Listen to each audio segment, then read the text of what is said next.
Aika, apa kabar? Mas Wahyu, kabar baik Mas. Apa kabar Mas? Baik, ini kenalin teman Halo. Rusdi. Aika Pak. Ya, silakan Rusdi. Lagi ngapain kamu? Lagi riset-riset nih Mas. Riset apa? Riset daerah-daerah di Indonesia. Oh, kalau ini hobinya traveling, Pak. Jadi ya, pasti riset. Kau kemana risetnya? Ke Sri Lanka, apa Maladewa atau? Daerah-daerah di Indonesia. Oh, daerah Indonesia? Iya. Oh. Kebetulan kan teman-teman pengusaha nih. Ah. Jadi mereka sedang berpikir untuk berinvestasi di daerah Indonesia. Gitu. Ini temannya banyak pengusaha, Pak. Oh, jadi punya kesempatan kita. Punya cocok ini. Nah, ini kita cocok. Ini Aika. Kemudian tak kenalin ada sahabat lama saya yang kebetulan sekarang menjadi wali kota sebuah kota di Sulawesi Tengah. Wah, apa tuh? Itulah Kota Palu. Wah, Jadi oke. beliau udah pernah ke Palu belum? Belum, Pak. Belum pernah, Pak. Rugi dong. Rugi, Pak Haji Rudi Mastura. Oh, Panggilnya Bang Cudi atau Bung Cudi atau Pak Cudi. Bebas saja ya kan? Atau Mas Cudi juga boleh ya? Terserah. Nah, sebelum kita ngomong soal Palu, Iya. mau pesen minum Pak ya? Boleh ya? Boleh, boleh, boleh. Kopi bebas ya? Ya, bebas. Tolong dong, 2 ya. Nah, ya. Ini ngomong-ngomong Pak, bisa dijelasin nggak supaya Aika itu tahu Palu itu sebenarnya letaknya di mana, geografisnya seperti apa dan sejarahnya. Ya, singkat aja Pak.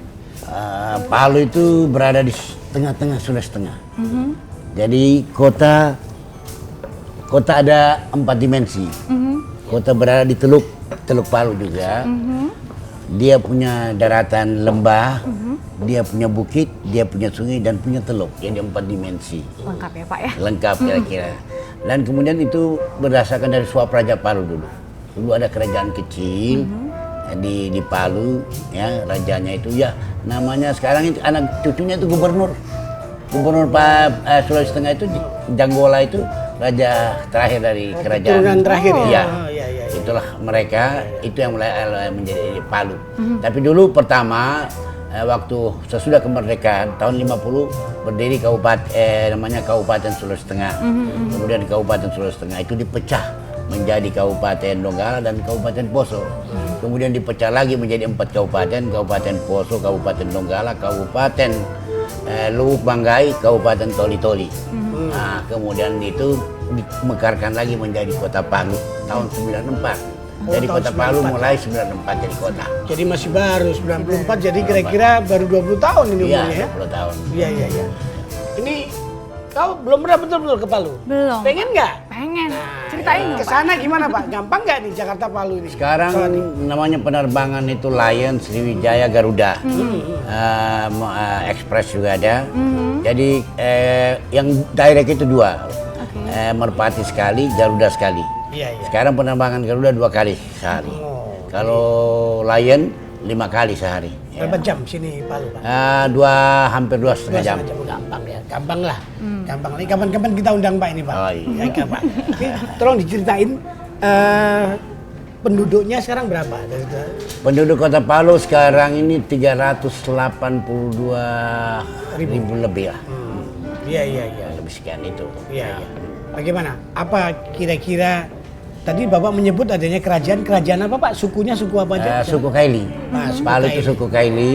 Suku Kaili itu terdiri dari bahasanya ada 12 bahasa subetnis bahasa. Wow. Begitu banyak padahal jarak sekota Palu aja ada 6 bahasa. Wah, banyak ya Pak. Ada 6 bahasa itu. Jadi sebegitu bermacam-macam bahasa berarti kaya dengan kata-katanya tentunya. Iya. Tapi kalau Palu kan di Sulawesi Tengah ya, di Palu ya. Iya. Itu tadi Bapak ngomong potensi pantai itu gimana maksudnya tadi? Ya kalau saya bicara karena saya Kota Palu tentu berbicara juga karena sebagai ibu kota provinsi tentu berbicara potensi Sulawesi Tengah. Sulawesi Tengah itu panjang luas luas daratannya 63 juta hektar. Wah. 63 juta hektar. Iya. Ya. Kemudian garis pantainya itu panjang pantainya 4.013 km. Wah, besar ya Pak ya? Dan luas lautnya itu 19,3 juta hektar. Itu potensi yang ada. Berarti kalau saya katakan kalau saya budidaya rumput laut Sulawesi Selatan aja cuma 1.000 lebih, dia menghasilkan 2 juta ton. Kalau saya 4.000 kira-kira kalau saya budidaya rumput laut 4 kali dengan lipat baik, harusnya ya? tentu 4 kali 4 lipat. kali lipat ya? Ya, kira-kira kali 10.000, 12.000 tentu berapa? Kalau taruhlah 2 juta ton berarti ada 20 triliun uang di pinggir lautnya. Belum kita bicara Potensi sekali ya, Pak. ikan yang lain, begitu potensi ya. Dia penghasil coklat terbesar Indonesia. Wah. Oh, coklat di Sulawesi Terbesar Tengah? Sulawesi Tengah. Oh. Tapi sekarang agak menurun. Ini karena mulai pergantian. Waktu kita revitalisasi kembali coklat-coklat itu. Jadi penanaman kembali. Jadi yang sudah tua diganti dengan yang baru-baru kembali. Iya. Nah, di sana tuh yang potensi-potensi alamnya yang paling menarik itu apa, Pak? Kalau potensi sana rotan terbesar Indonesia. Rotan terbesar Indonesia. Ya. Bukan Rotan- Kalimantan, Pak ya? Bukan. Kalimantan hanya dua jenis. Kalau Sulawesi Tengah 23 jenis rotan. Waduh. Jadi kadang-kadang orang tanya Kalimantan Sumatera. Sekalinya ditahu Sulawesi Tengah itu yang 23 jenis rotan. Wah. Itu yang dipakai oleh pengusaha Cirebon. rotan di Cirebon itu. Cirebon itu. Bahannya dari sini. Hampir semua. Tapi yang dari Kalimantan itu Manau sama Sega. Oke. Jenisnya ya. Nah, kalau di sana semua jenis ada. Batang, Lambang, Tohiti, saya udah nggak tahu deh. Wah, 23 jenis. 23 jenis. Luar Ya. biasa. Banyak ya. Itu 23 jenis rotannya. Jadi coklat rotan terbesar di Indonesia. Ya kelapa 3 besar dulu. Riau, Sulawesi Utara, Sulawesi Tengah. Jadi cukup potensi. Kalau saya hitung-hitung. Kalau pertambangan apa, Pak? Pertambangan nikel yang di Kabupaten Morowali, emas, biji besi, itu semua potensi. Di Kota Palu sendiri emas yang bikin pusing saya. Di Kota Palu ada emas, Pak? Emas. Ya apa depositnya bisa diluluskan ya? Saya nggak itu Ini kan sih kebetulan juga kalau udah ngomong emas, nah itu langsung melek. wanita. Ya. Iya biasa lah, wanita adalah perhiasan. Jadi emas itu sekarang dulu dari Rio Tinto, kemudian ke Newcrest, kemudian sekarang ke CPM. CPM ini yang punya Bakri. Nah, tapi baru eksplorasi belum, tapi rakyat sudah masuk. Tapi kemudian kita ada agreement sama Bakri, bolehlah kalau rakyat itu menggali sampai 30-50 meter ke bawah diberikanlah rakyat. Iya. Nah, jadi tidak ada terjadi tumbukan. Jadi diberikan kesempatan kepada masyarakat untuk mengelola. Iya, Tapi iya. itu liar, tetap liar. Tapi bagi saya pusing itu Pusingnya sianidanya, kenapa? merkurinya, Efek efek lingkungannya, lingkungannya itu. Ya. Kenapa, Nah, Pak? kemudian kan kadang-kadang juga masyarakat seakan-akan itu dia kerja sama siapa nggak mau tahu pemerintah. Karena itu kontrak aja, jadi saya nggak punya hak memberikan yuk, Oh, bukan di tangan bupati. bukan di tangan kita. Enggak ya? Enggak. Oh, iya, iya. Oke, sebelum pusing lebih lanjut, supaya nggak pusing, Pak, iya. kita minum dulu. Ayo kita minum deh. Ayo silakan, Pak. I dare you to let me be the one and only.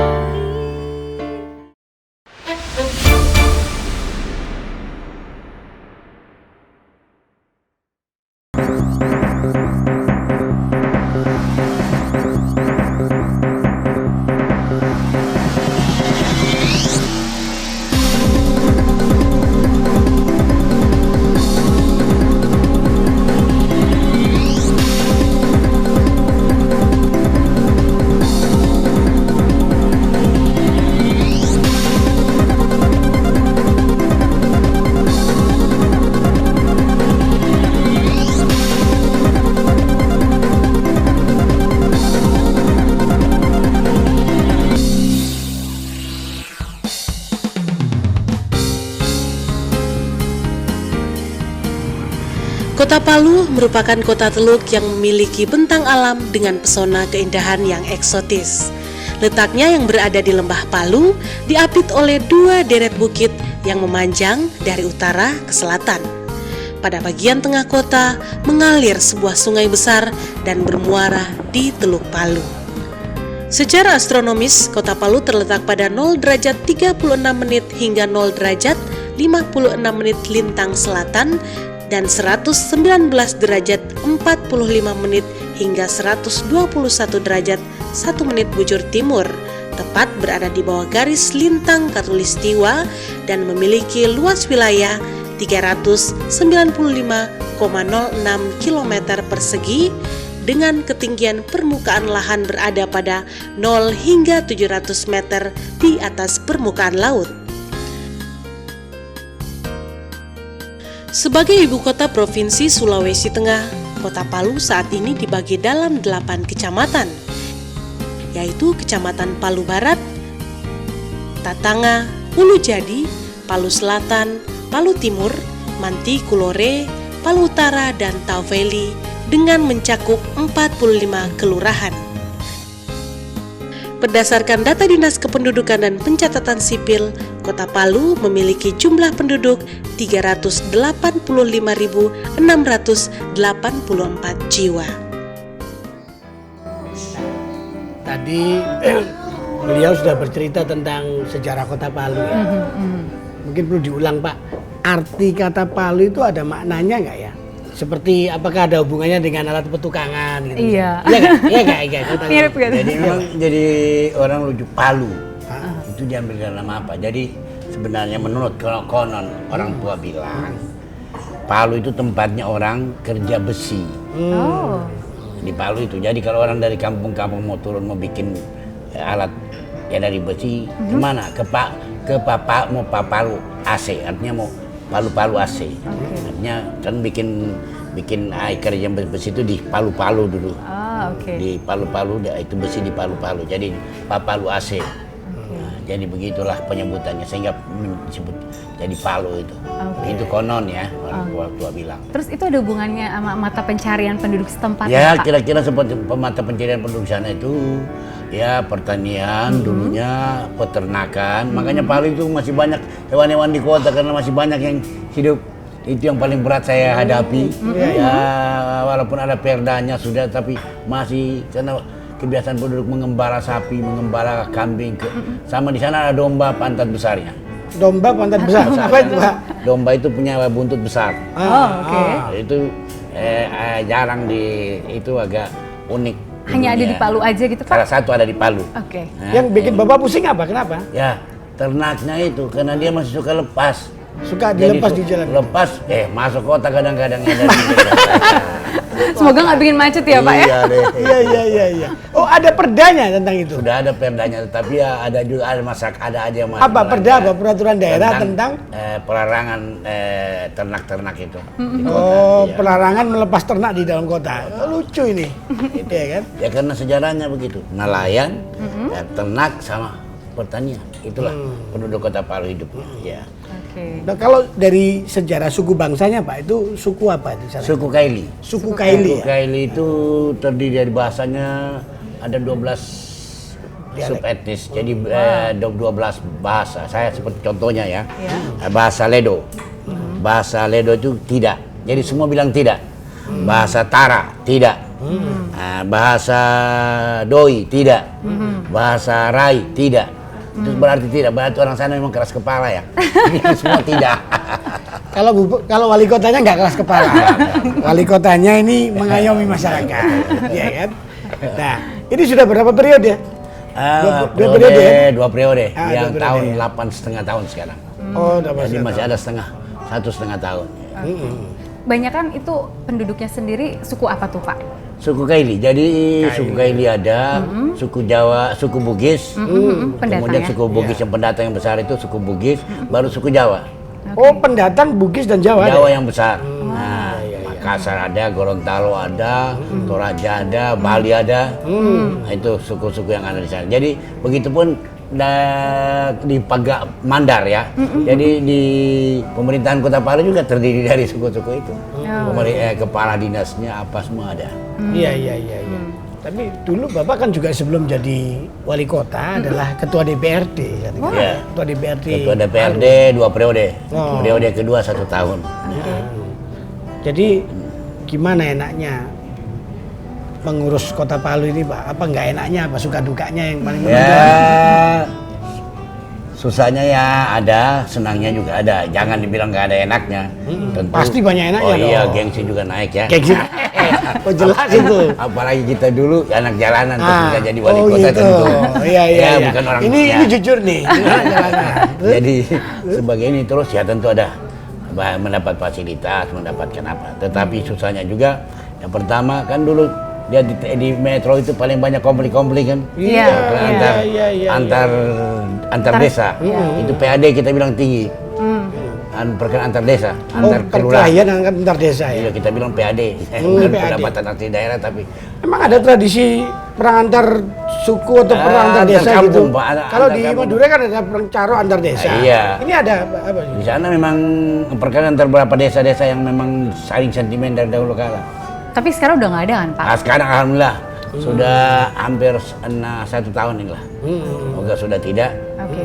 Ya itulah kira-kira membuat kita ini. Kemudian ya saya pikir tadi itu memang merubah mindset. Karena begini, masyarakat Sulawesi Tengah, masyarakat Palu itu baru tersentuh namanya pihak luar itu pada abad 19. Oh. Baru dong ya. Baru ya? Nanti tanda tangan Korte Verklaring dengan Belanda itu tahun 1905. Jadi baru dijajah Kak. Tahun Iya, berapa? 1905. 1905 ya. Oh, baru ya. Jadi tahun 1905 berarti kami baru dijajah. Pak. Abad 20 itu. Berarti iya. 40 tahun saja kami dijajah sudah Iya, merdeka. iya, iya, iya. Iya. Nah, jadi itu Kak, sehingga agak terbelakang dalam pendidikan. Sehingga itu yang harus kita kejar. Oke. Pendidikan itu. Kita karena ibu kota provinsi, dulu setiap ibu kota provinsi kan ada perguruan tinggi negeri. Oh, iya, iya. Maka saya ada Universitas Tadulako. Nah, kalau SD, SMP, SMA itu semuanya dibiayai oleh negara, pemerintah atau Ya pemerintah daerah. bayar mereka? Pemerintah daerah daerah. tingkat 2. Tingkat 2 ya memang bantuan dari pusat. Nah, semua brand bos kemudian sertifikasi guru-guru ya masih pemerintah pusat yang banyak memberikan bantuan tetapi disalurkan melalui APBD Oh, iya. pemerintah daerah. Oke. Ini beliau ini punya ide yang terkenal adalah zero Poverty. property. Wah, Jadi kayak kemiskinan 0%, bayangin. 0%. Oh. Oke. Apa mungkin tuh, Pak? Ya nggak ada yang nggak mungkin. Kita lihat sejarahnya zaman Khalifah Umar Ibnu Aziz. Artinya di zaman itu mencari orang miskin untuk bayar zakat nggak ada. Susah ya? Nggak ada. Yang mencari orang untuk dikasih zakat susah, nggak ada sampai di apa itu di pemerintahan di Iya, iya, iya. seluruh pemerintahannya Iya, iya. Umar Kalau bin kalau Aziz. sekarang berapa persen kemiskinan? Sekarang kurang lebih 7 sampai 8%. 7 sampai 7,81 ya. 7,81% ya. Maju Iya. Jadi sekali, saya ya. lebih rendah dari kemiskinan tingkat nasional. Nasional ya. Nasional 11%. Oh ya, oke. Provinsi 14%. Ya tadi ngomong sedekah ya. Bapak jadi memberikan contoh tadi. Satu-satu hal yang kita minta beliau bersedekah. Suara. Nah, lagu. Ini ada musik menarik nih, Pak. Grup Ya, band tapi yang bukan penyanyi, tapi nganggur kalau nih. ini Bukan penyanyi tapi Iya. kalau kepepet biasanya suara bisa bagus dong. Boleh juga. Boleh kan ya?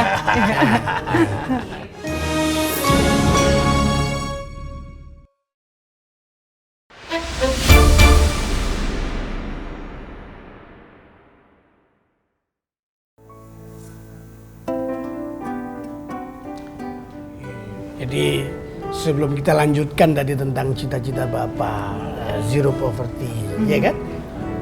Ada gangguan sedikit soal lagu nih, Pak. Saya kalau nggak disederhanakan suara Bapak tadi, ya kan? Penasaran nih Pak. Penasaran kita kan? Pak. Hobinya karaoke, masuk. Enggak, tapi nggak apa-apa kalau suara nggak bagus agak sedikit. Pasti Nggak, bagus. nggak apa-apa. Saya harus ngomong bagus supaya sekarang coba ya. Ya deh. Coba. Oke. Ya. Halo.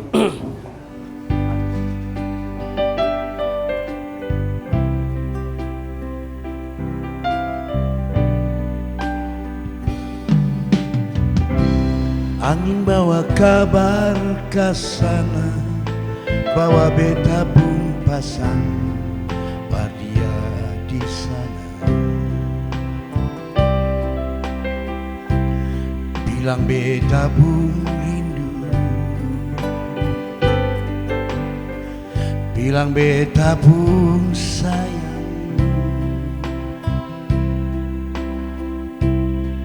Biar beta tak bisa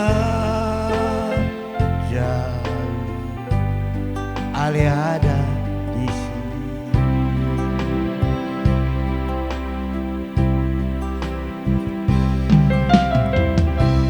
Tunggu ale lama di sini, rindu setengah mati. Nyong mana ale pun janji. Beta sabar menanti. Sio ale nyong sampai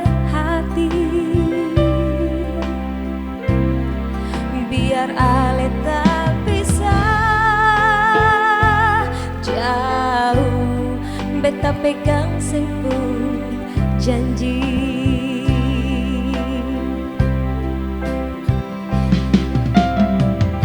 Tak gantung lama, katong pun cinta. tagal mo tunggu beda.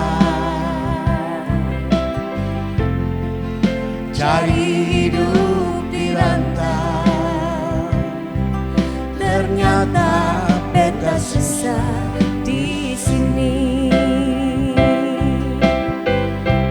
kalau ada yang mau masuk minta, nona terima saja. Jangan ale pikir beta lain.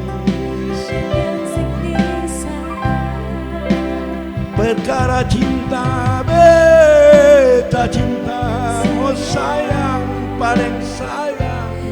Marsio mau bikin apa?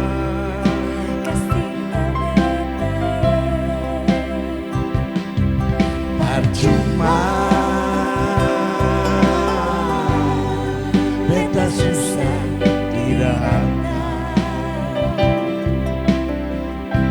Kalau ada yang mau masuk minta, nona terima saja.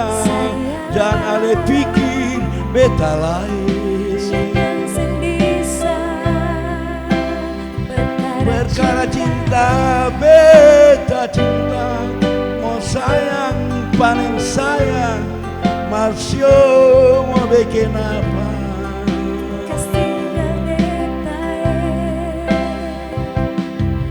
Percuma, beta susah dirantau.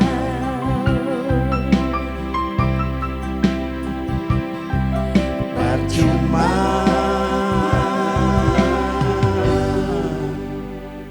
beta susah dirantau. Terima kasih. Sama-sama suaranya. Ternyata juara sekali suaranya. Wah, bagus sekali Pak. Coba-coba. Sebentar nih Mas Mahil, saya punya pertanyaan khusus nih. Iya, apa Nih, itu? pensiunnya masih lama nggak sih Pak? Ya. Pensiunnya masih lama nggak sih Pak? 1,5 tahun lagi. Oh, berarti habis itu Bapak bisa langsung alih ke alih profesi ya? Itu suara kita udah tahu lah kualitasnya. Lebih bagus dari suara saya minimal. Tapi yang saya terharu tuh mimiknya tadi Pak. Percuma. Menghayati sekali, ada sejarahnya lagu ini. Ada sejarah kan lagu ini? Dinikmati, Pak. Oh, menikmati. Tapi syairnya itu menarik. Percuma, Ya, beta susah. dirantau. Dirantau. Jadi mau pulang kawin gak bisa. Oh, Kasihan ini dari Ambon merantau ke Jakarta. Ya di sini jadi preman jadi Iya, apa? Tapi kalau di Palu ada yang percuma nggak? Oh, nggak ada. Nggak ada yang percuma ya. Kalau di Palu diganti bahagia, percuma dirantau. Harus di Palu. Ini dirantau yang mau. Karena Palu itu banyak yang menarik. oke. Di Apa aja tuh? antaranya tadi itu beliau menyebutkan ada apa Pak? Sekolah rotan Oh, apa di dunia? Karena di Sulawesi Satu-satunya. Tengah itu rotannya terbesar di Indonesia. Suplai rotan dunia itu 80% dari Indonesia. Suplai rotan nasional itu 60% dari Sulawesi Tengah. Wow. Jadi oleh sebab itu ditempatkanlah satu-satunya sekolah rotan. Dulu didesain sendiri saya dengan Bang Fahmi waktu Menteri Perindustrian itu dia bilang tahu nggak Itu perindustrian ya. bahwa waktu perdamaian dunia itu menandatangani itu di atas duduk di kursi rotan. Stalin, ya, Oh, Stalin, apa itu Perdana Menteri Inggris, Churchill. Churchill baru Amerika tanda tangan di atas kursi rotan. Jadi bilang itu rotan betul-betul ini mungkin rotan dari Palu saya bilang. Mungkin. Jangan-jangan dari Palu ya, Nah, kan? itulah kira-kira akhirnya karena rotan terbesar sana dibuatlah sekolahnya. Kita rancang desain sekolah rotan. Diajarin apa aja tuh Pak di Iya. sekolah itu Pak? Sekolah rotan, sekolah untuk membuat rotan, betul mengelola rotan supaya berkualitas dengan baik. Kan ini rotan orang tahu sudah jadi kursi rotan di Cirebon. Iya. Tapi bagaimana prosesnya dari Benar-benar hutan, mentah gitu ya. bagaimana dia turun digoreng supaya penggorengannya bagus, kemudian bagaimana dia kalau apa itu diproses sehingga betul-betul menjadi berkualitas. Itulah melalui itu dibutuhkan sekolah. Itu sekolahnya luas Pak? Berapa luas? Ya luas. Kira-kira ada ya 3.000 meter kali. Itu setara dengan SMA atau? Ya tingkat SMA. Jadi saya di sana, saya dulu punya visi tentang pendidikan itu sekolah berbasis kompetensi kawasan. Jadi kalau ada di sana rotan, ya kita harus bangun sekolah rotan supaya orang sana yang ahli rotan. Nah, coklat juga harus ada, seperti sekolah rumput laut. Karena di sana panjang garis pantainya, ya kita buka sekolah rumput laut. Sekolah tangkap ikan, ya kita buka sekolah itu karena lautnya luas tadi ya. Kalau di sana dilihat dari postur APBD-nya, anggaran pendapatan belanja Kalau daerah. waktu saya masuk jadi wali kota, PAD murninya itu baru 18 miliar. Alhamdulillah sekarang sudah PAD-nya 170 miliar. Itu Wow, pendapatan itu asli daerah ya. ya. Dan waktu itu APBD saya masuk baru sekitar 300-an. 300 Sekarang miliar. sudah hampir 1,1 triliun. Iya. Wah, luar biasa. Naik hampir 4 kali lipat. Itulah, Iya, kira-kira. hebat Iya. sekali Pak. Jadi Apa itu- aja tuh Pak yang dilakukan Ya supaya bisa seperti kebetulan itu? ya investasi mulai tumbuh, ya mulai hotel banyak, oleh hotel banyak Iya. dibangun, ya kurang lebih ada 7 hotel lah yang sudah bintang, right? Ini terbangun, ya Hotel Santika, Sweet Bell Hotel, Best Western, Sultan Raja, kelas-kelas ya. Kamu mau bikin hotel sana? Nah, bangun. Sebelum itu kita minum dulu. Iya. Minum dulu. Kita hotel ya kan.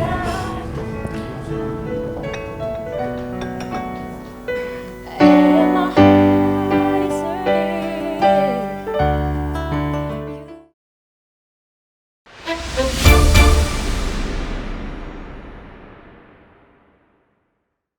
Semuanya telah ku beri dengan ketulusan hati untukmu,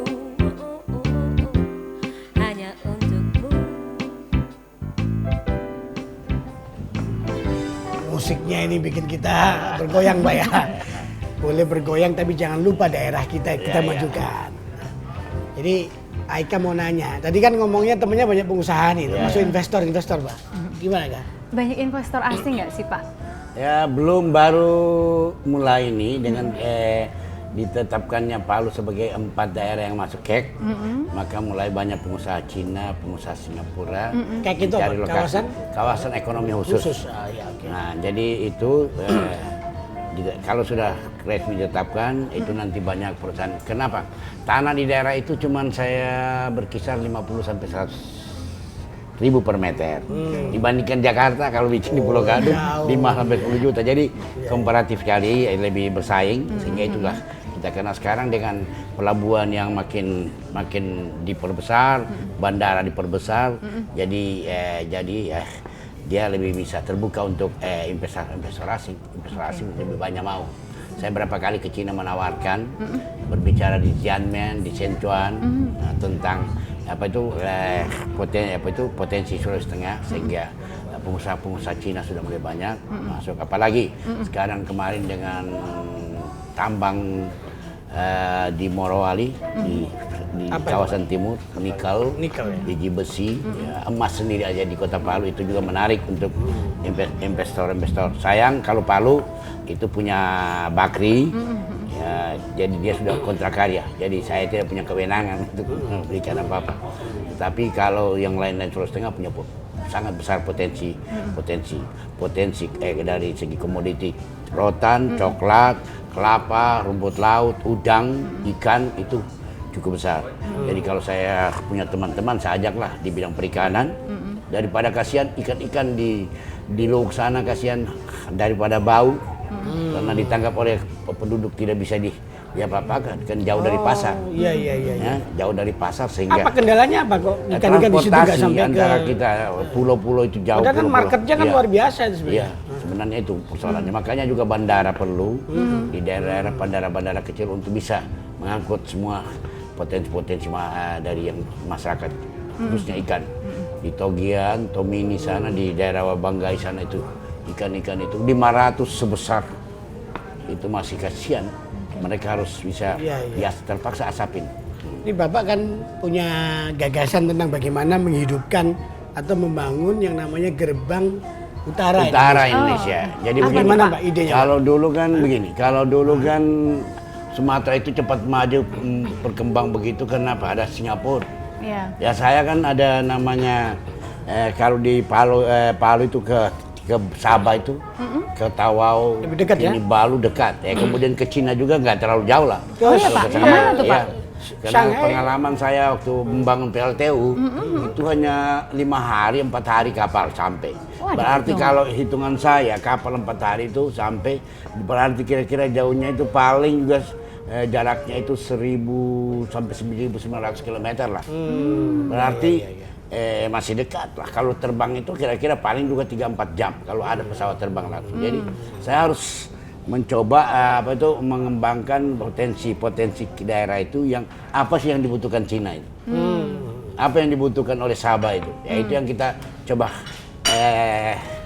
tawarkan. Oke. Sebentar Pak, saya pesenin makanan Ah, dulu iya, ya. iya, silakan. Tolong.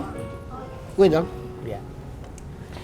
Jadi Ini potensi nggak ada makanan khas Palu. nah, ini Tapi internet. nggak apa-apa ya Pak ya. Tapi ini Pak, ini jalan kote kalau orang Makassar bilang. Apa itu namanya? Penyanyi bilang ini jalan kote di Makassar. Oh, jadi masih dekat sama Palu ya? Iya. Iya iya iya Terima iya. kasih. Iya Pak, lanjut Pak. Tadi disebut ulang tahunnya kalau tidak salah sebentar lagi 27 27 September. September. Iya.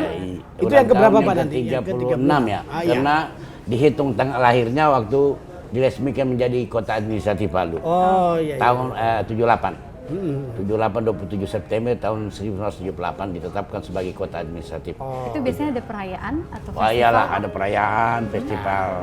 Ada pesta nggak itu Pak? Pantai Itu. kita. Kalau Aika yang Iya. dipikirin perayaan, pesta, pasar, gimana pasar? Ada nggak itu? Jadi itu.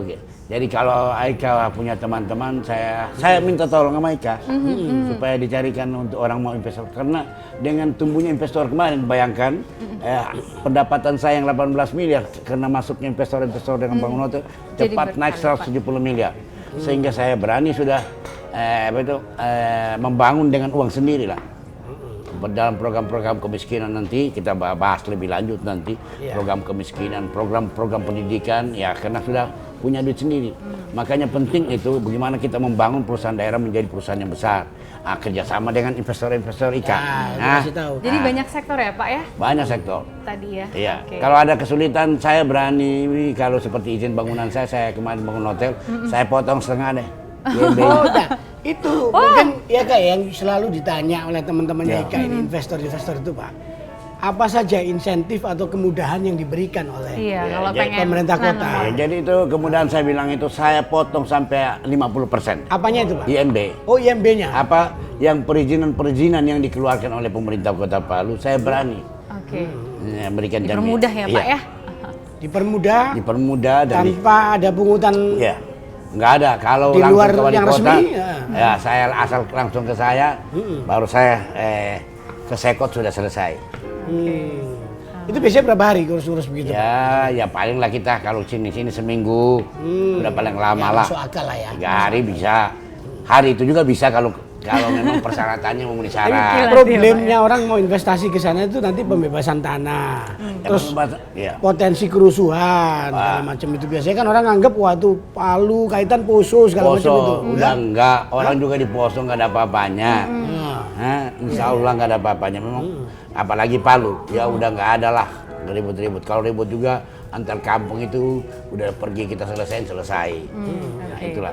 Oleh sebab itu karena itu juga menyangkut masalah pengangguran anak muda yang harus kita selesaikan.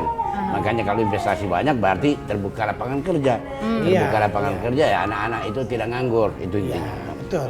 Itu untuk merangsang pengangguran termasuk membantu siswa-siswa sekolah itu. Bapak kasih beasiswa nggak? Saya ini sekarang lagi hampir karena saya mempersiapkan kawasan tadi ya. Iya. Jadi saya dengan Pak Darmono Jawa BK itu. Oh Jawa BK ya. Itu saya bayar sebenarnya ke Presiden University itu bayar 250 juta per anak selesai Oh. uang kuliahnya, tapi saya bayar hanya 80 juta. Oke. Pak Darmono Jawa BK yang bayar 170 juta. Oke. Jadi saya dibantu oleh Pak Darmono. Ini diharapkan lulusan-lulusan dari Itu ya, universitas bisa. ini bisa Sehingga karena di sana juga bahasa pengantar bahasa Inggris, Oh. ya, IT-nya bagus, sehingga anak-anak Palu pulang ya udah kayak Membangun begitu selesai membangun Palu ya Pak. daerah, Bisa menghidupkan artinya dalam komunikasinya udah. Iya. Dan mereka kerja di perusahaan asing itu 6 bulan. Oke.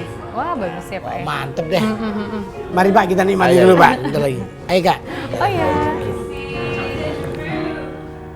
That a hero lies in you.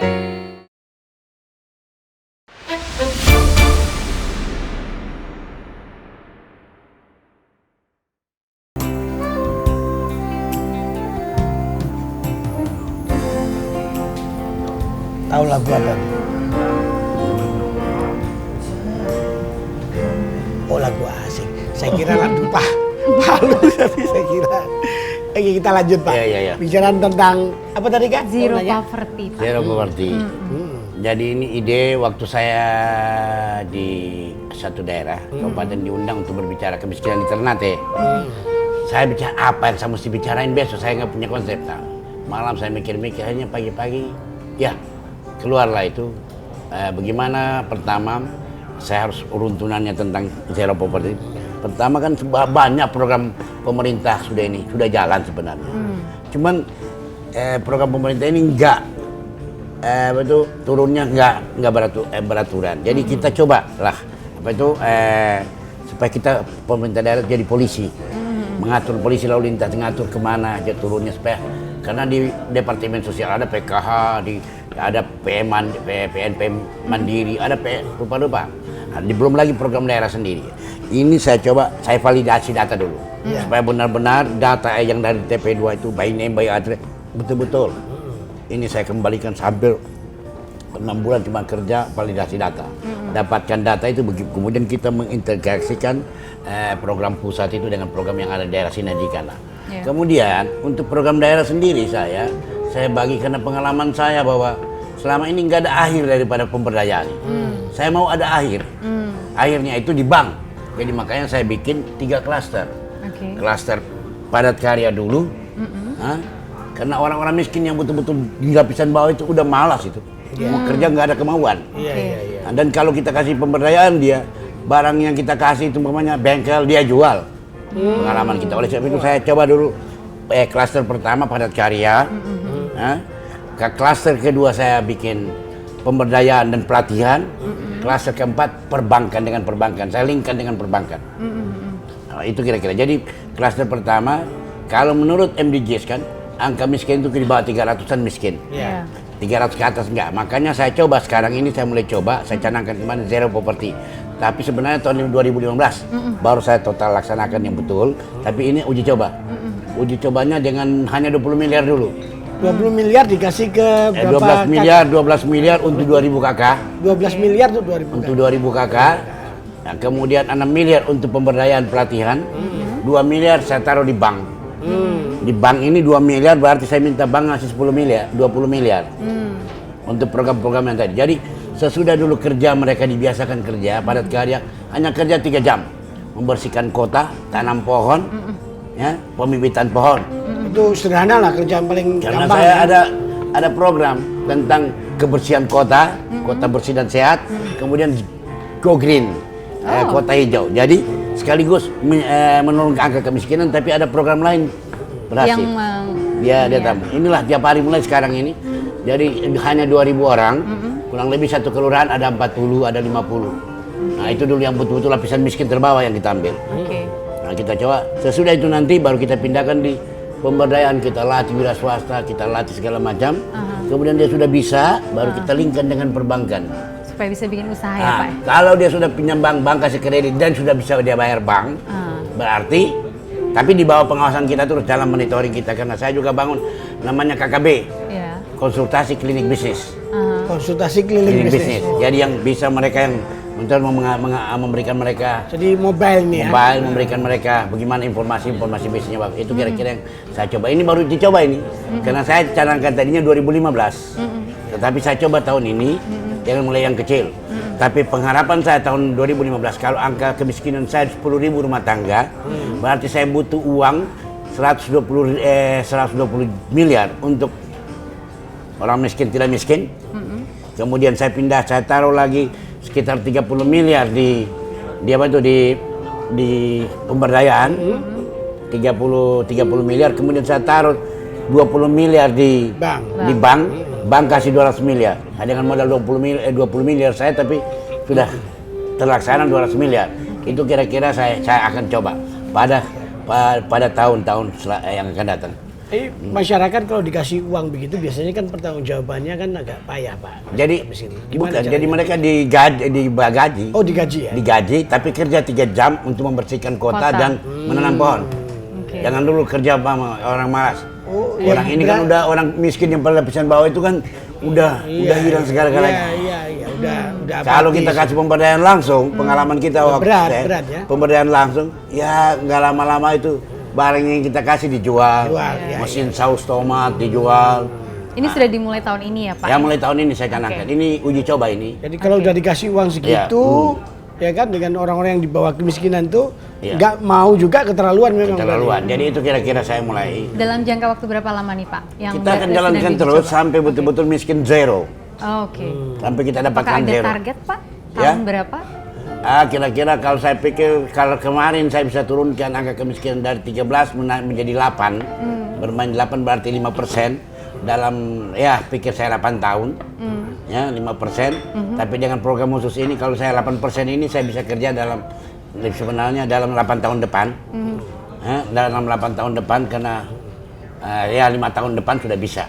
Kalau pendapatan daerah naik, saya ambil dia untuk seperti jumlahnya sekian.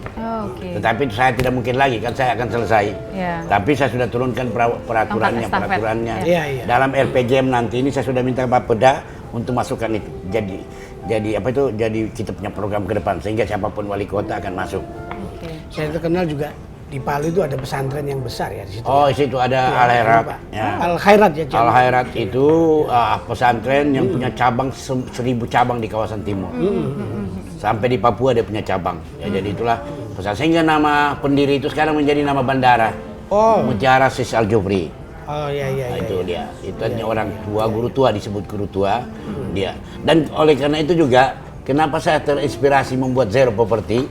Ya karena sering baca-baca tentang sejarah-sejarah Khalifah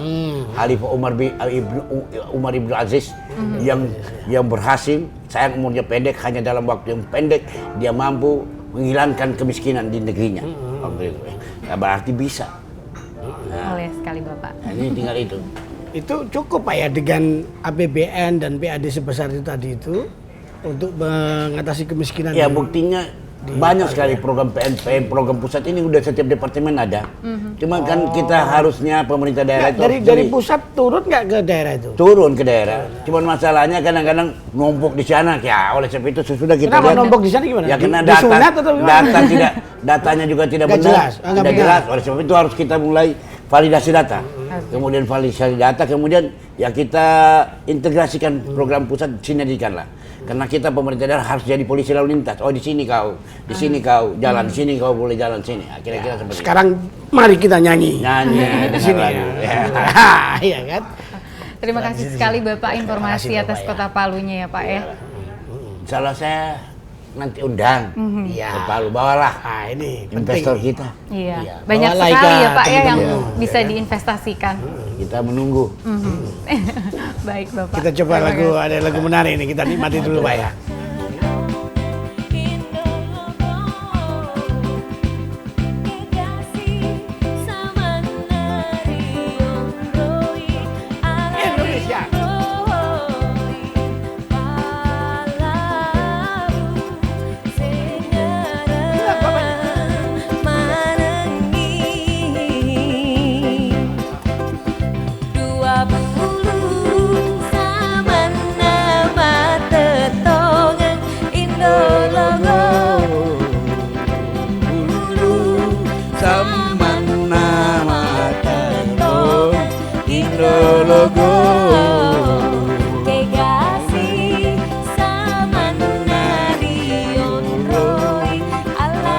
Roy